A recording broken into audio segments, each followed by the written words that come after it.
Just saying. How's that sound? Can y'all hear me in the back? First, I want to say thank you. Thank you to Creative Mornings. I'm going to get choked up right out of the gate. Jeez.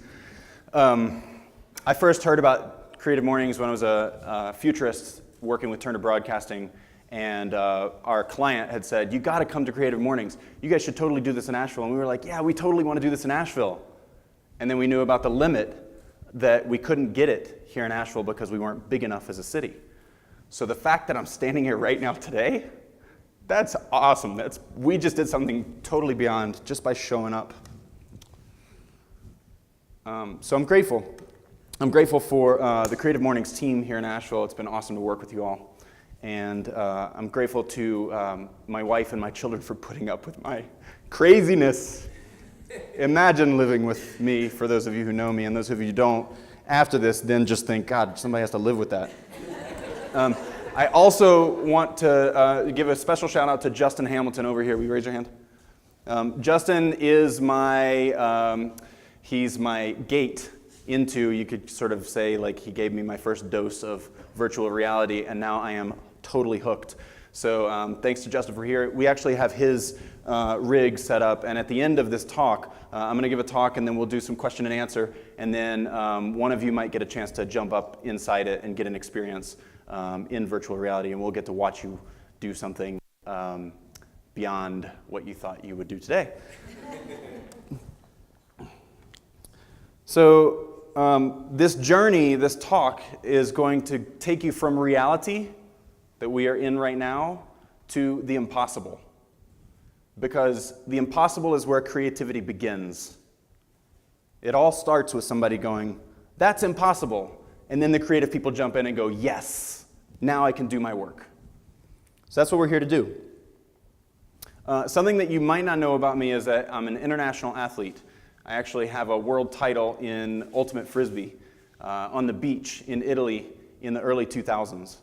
And it is a part of what defines my life. Well, defined my life. In 2016, I was playing soccer as a goalkeeper, and I went in for a save, and the attacker continued, and he crushed my ankle. Ouch.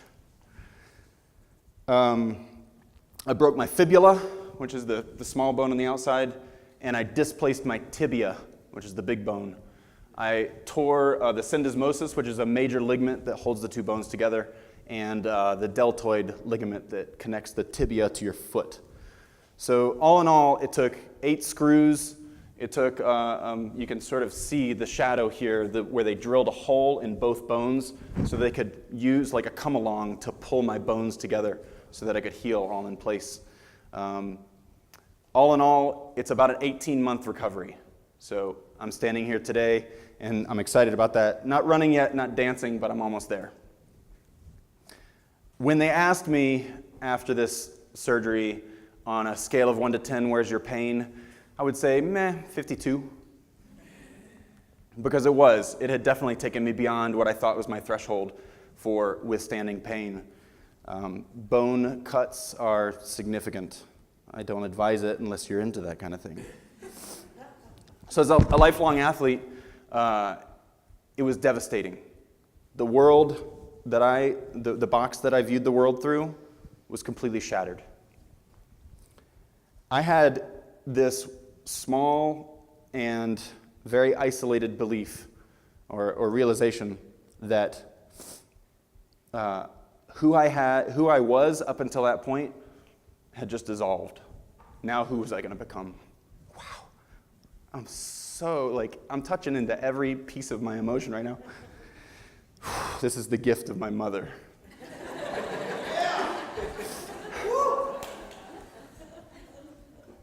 So sometimes something happens in reality and it shakes us up.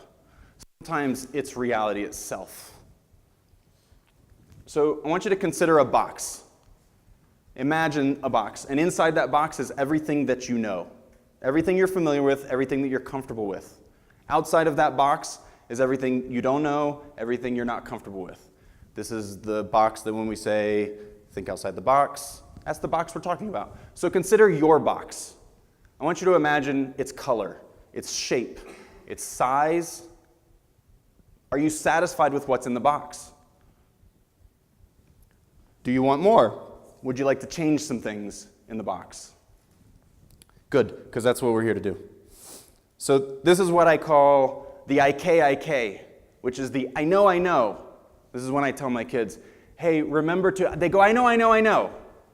Right? And we do this all the time. In reality, we see something, we go, oh, yeah, I know all about that. Oh, there's that thing that I know. Oh, I know him. I know her. I know all about it. And I'm going to say, maybe not. Maybe what you think is the box isn't the box. So we're going to go beyond the box. Okay? Sound good? Good. The thing is that we act consistent with what our box is. So we tend to make our decisions from the safety of this box. We tend to use it to guide our decision making. And I'm going to suggest that, well, I'm not going to suggest, I am guessing who in here thinks that that is all, what we think we know is just illusions of the mind, right?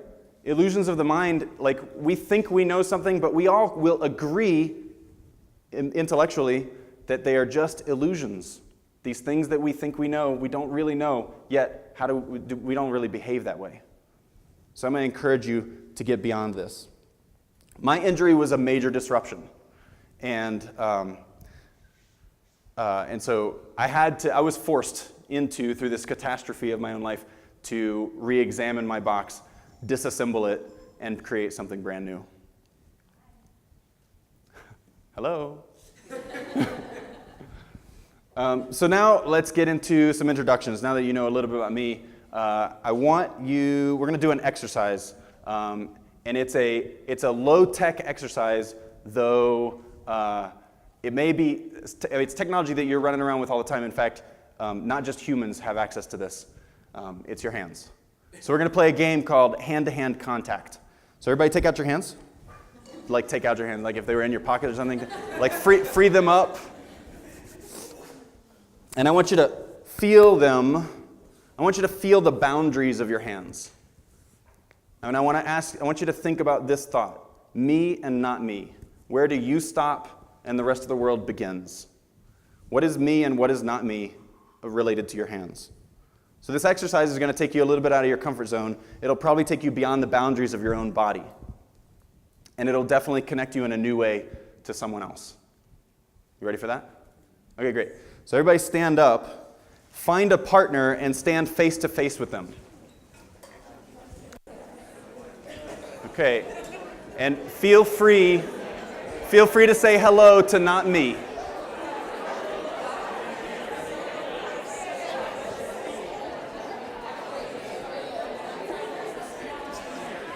Okay, good. And stop talking. Stop talking. Okay, stop talking. Wow. Let the hens out of the roost. They can just take over. Okay, so what you're going to do, one of you raise your right hand, the other one raise your left hand, and then press them together.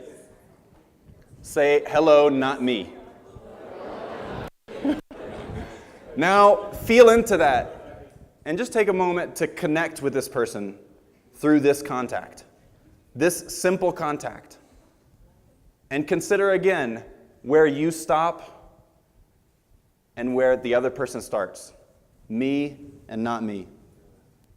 Now, one of you, with your free hand, I want you to reach over and touch the index fingers where they connect.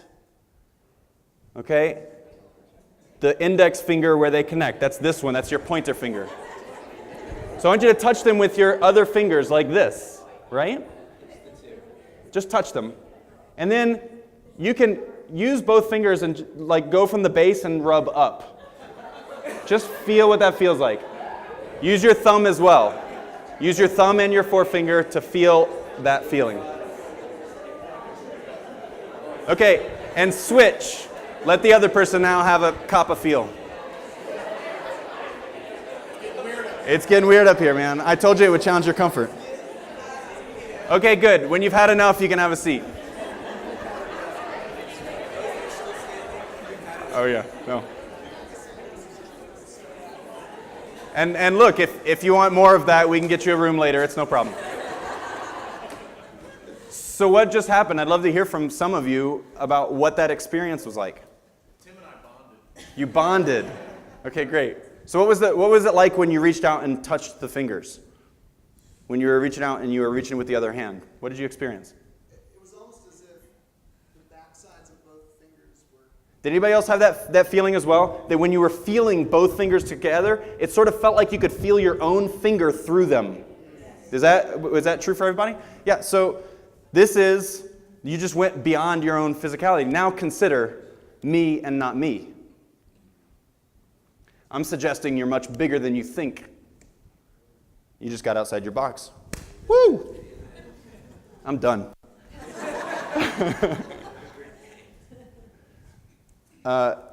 So where we are in technology right now, we're at an amazing and unique, powerful doorway. I just saw a familiar face in the audience and went, wing. It's the next mass media. It's known as virtual reality. Now, some people believe it may be the last mass media because we're actually fabricating what we consider to be reality. And I will say, from my limited experience inside of the worlds, it is so real. But this isn't a talk about the media itself. I'm actually going to talk more about the implications of the media. As a futurist, this is what I do all the time. I read the trends in technology, entertainment, pop culture, media, and I read them like tea leaves to divine how this is going to impact our culture. So looking back, there are several events that you may be familiar with that are similar, that had similar impact. You might have heard of the internet. You might have heard of moving pictures, maybe the printing press. Any of those? Yeah. So this is next mass media. As mass adoption brings virtual reality in, it's going to have that and possibly infinite levels of impact on our culture. I'm suggesting that what you believe reality is going to be challenged. And here's how it's going to be challenged. Virtual reality actually gets us thinking that every reality is virtual. When you go in and out, you realize, oh, I just fooled myself into a whole different presence. It's what's known as dual presence. When you're in a space in virtual reality, you bump into something. You all of a sudden realize, oh, what I thought was really happening, there's another reality right here that I'm connected to. It's pretty cool. Now, see how that fits in your box.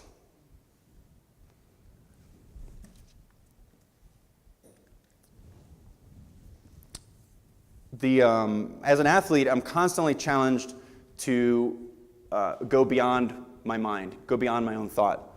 I'm challenged to run faster, jump higher, become stronger than I think is possible. If I listened to my mind, we would have never broken the 4-minute mile. There are so many things. All of the bad ideas that were out there are the great ideas of today. And the creative sector, we're the ones that are going to change the script. We're the ones that have access to the imagination. That's why this talk is so important to me. So this is Enceladus. It's not a planet. It's a moon that orbits Saturn. And it's significant because astrophysics, there's a really cool study that I'm going to tell you about in a moment. But on Enceladus, these little geysers, there's over 100 water geysers that we've seen just in the last couple of years where this moon is propelling ice out into the atmosphere constantly. So where there's water, there's oxygen. There may be life or forms of life as close as Saturn. So it's important that we understand astrophysics, right? Something else that you might think is we orbit around the sun like this, right? All the planets in this elliptical like a top. What you may not also think is that we're also hurtling through space like a spiral, like a corkscrew. Now think about the aurora borealis at the north part of our Earth. And it makes a little bit of sense, right? We're being bombarded with Earth dust because we're moving like this through space at who knows how fast. It's amazing. So, astrophysics. How easy is it to go run an experiment on a planet that's not Earth? It's not very easy in this plane. What they did was they took a class, they tested them, then they split the class. Part of the class was in virtual reality for 2 weeks. The other part of the class was in didactic learning, which is traditional education in front of a room, books, internet. 2 weeks later, they tested them, and all of the virtual reality students surpassed those who were in the basic classroom, the traditional classroom. Virtual reality has the ability for us to go deep into the cells in microbiology as well as all the way out into space. This is why virtual reality is so important today. And I'm excited that education is one of the major drivers for virtual reality. So it's a very exciting time. Now, of course, this talk could have been about all the games and all the exciting entertainment and the movies that are coming out. That's all coming too. And that's the stuff that most people get afraid of. And for very good reason. It has the power to really change the way the fabric of what we're doing here on this planet. So consciously or unconsciously, we're putting too much attention on our beliefs, our assumptions, and our preconceived ideas. It's time for us to move beyond that into our imaginations, our dreams, and creativity. Let's see, where am I at? Ah, yes. This is what it means for your imagination to be more important than your knowledge. This is what he said. Imagination is more important than your knowledge. I remember the first time I read that from Einstein, and I thought, well, then what's the point of what everything that we know? Well, the point is for us to understand it so that we can get beyond it. So we, the creative sector, can imagine new possibilities, come back. One of my favorite quotes about the Edge, we did the Edge in TEDx Asheville, the theme, and the funny thing about the Edge is that only those who have gone over it know where it is, right? So we need you to go over the edge. We need you to dream the impossible dreams. The amazing thing is we don't need virtual reality to have this kind of manifesting change. You just need to get outside of your own box. The human nature, this is the medium. You are the medium. This is the great mass media. So quadriplegics. Let's talk just a minute about spinal cord injuries. For years and years, what people have done is put quadriplegics into exoskeletons, mechanical exoskeletons, to move their body. And what they're aiming to do is connect the movement, the simulated movement of their body, to thinking about movement. They've had very little success until last year. In Brazil, there were 8 patients that were put into exoskeletons, and then they were put into virtual reality. When they looked down, they didn't see exoskeletons. What they saw were feet moving. Their brain started to think they could move. All 8 of them, after about 10 months of work, have feeling in their feet. One of them is able to drive. One of them was able to conceive and birth a child, feeling the contractions through the entire process. It's amazing stuff. So what we need are creative minds that can think about possibilities that have never been dreamt before. We need to achieve the freedom to understand that we too can walk again. Your job is to think of the impossible, to think of the obscure and the absurd, because that's where creativity begins. Especially when it seems impossible. So consider your own reality again, and your own box. I don't want you to think inside the box. I don't even want you to think outside the box. I want you to think as if the box doesn't exist at all, because that's where hands meet.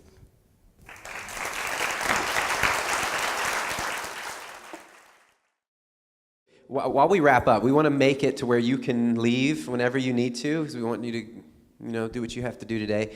But Brett has prepared a little experience for someone or some two ones, or Yeah, at least if anyone, this is going to be a little experiment, and so this is kind of, beyond what we've done before.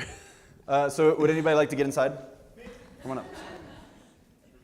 Yeah, we'll see what we can do. Okay, hey, I'm Brett. I'm Mark. Mark, can I get the mic? Yes. All right, I'm going to hold the mic so you have your hands free. Is that okay? Okay. Okay, well, you can face them. Hi, folks. This is Mark. A hand for Mark, please. Okay, good. Mark, are you afraid of heights? I'm afraid of falling. Okay, fair enough. That's a natural human instinct. I'm happy to know that you're human. So step over here to this end. And what I want you to do is step up on the plank. Are you comfortable up there? I'm comfortable. Okay, well hop on up there with 2 feet. Okay, you comfortable? Yeah, sort of. Okay, so I picked one that wasn't perfect so that it would be extra fun for me.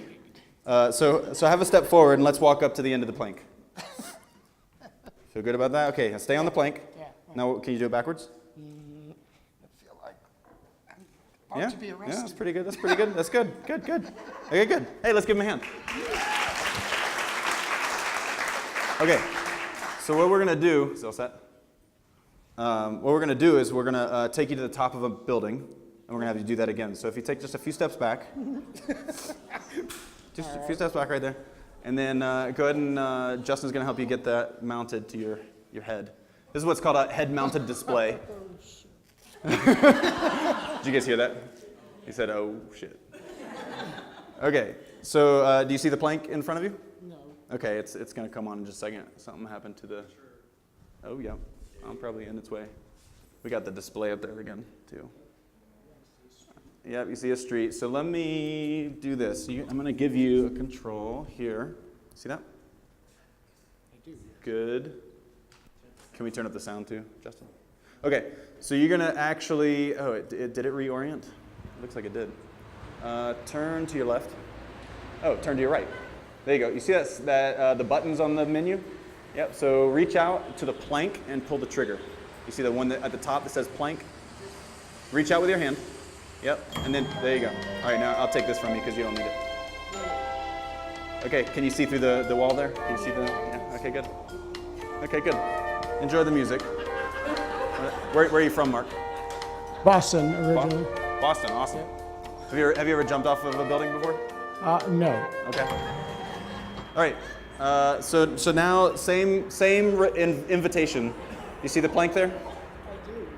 Yeah, you see it? Okay, good. So so step up to the plank. And before you get on, just tell me what's going on for you. What are you thinking about? I'm thinking that I'm going to end up lying on the floor. Yeah, possibly. So just so you know, I'm here. Yes. Okay. So I promise you, you're not going to get hurt. You're going to be fine. This presence that we are all in watching you is exactly the way it was before. Okay. Okay. Okay. Good. So when you're ready, hop up on the plank.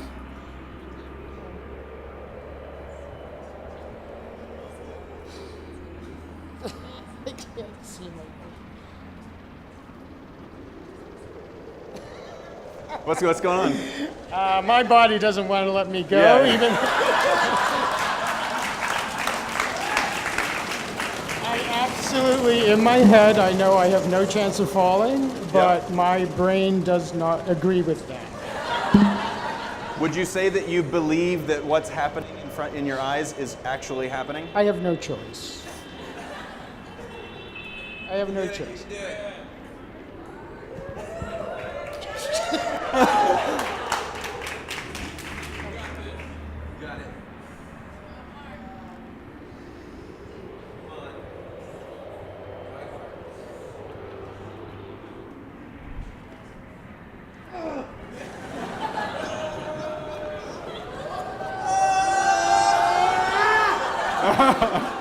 Okay, good job. You guys give him a hand. Thanks. Hang on before you go. Any last things you want to share? That was amazing. Honestly, I work with people moving beyond their, into their imagination. And this just proves to me how strong, well, I'm having Yeah. a visceral reaction Yeah. to this, right? This proves to me how strong the imagination is, because, I know that's all in there. Right. But I work, with the idea that we can step into different realities, and we can create our own. And that just created a reality for me that I can't escape. I mean, I had no choice but to have the reaction I was having. Thank you so much, Mark. Thank you. All right.